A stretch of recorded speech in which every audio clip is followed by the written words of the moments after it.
بسم اللہ الرحمن الرحیم۔ حضرت عبد الرحمن بن یزید نے فرمایا، ایک دن لوگوں نے حضرت عبداللہ بن مسعود رضی اللہ تعالی عنہ پر کسی مسئلے کے فیصلے کے بارے میں بہت زور دیا،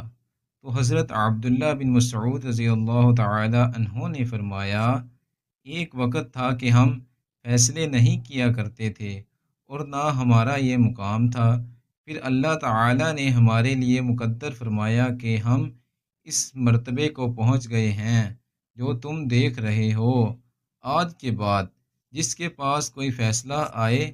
تو وہ اللہ تعالی کی کتاب کے حکم کے مطابق فیصلہ کرے۔ اگر کوئی ایسا مسئلہ درپیش ہو جس کے بارے میں اللہ تعالی کی کتاب میں کوئی حکم ذکر نہیں، تو پھر وہ نبی اکرم صلی اللہ علیہ وسلم کے فیصلے کے مطابق فیصلہ کرے۔ اور اگر کوئی ایسا مسئلہ سامنے آئے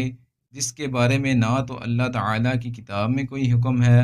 اور نہ رسول اللہ صلی اللہ علیہ وسلم کا کوئی فیصلہ ہے، تو پھر وہ نیک لوگوں کے فیصلے کے مطابق فیصلہ کرے۔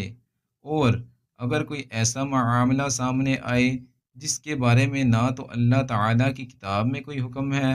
اور نہ رسول اللہ صلی اللہ علیہ وسلم نے کوئی فیصلہ فرمایا ہو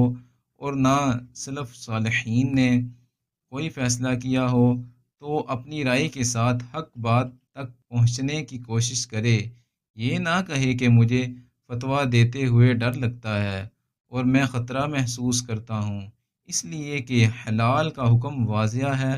اور حرام کا بھی۔ درمیان میں کچھ چیزیں مشتبہ ہیں، ان کے بارے میں اصول یہ ہے کہ شک و شبہ والی چیز کو چھوڑ دے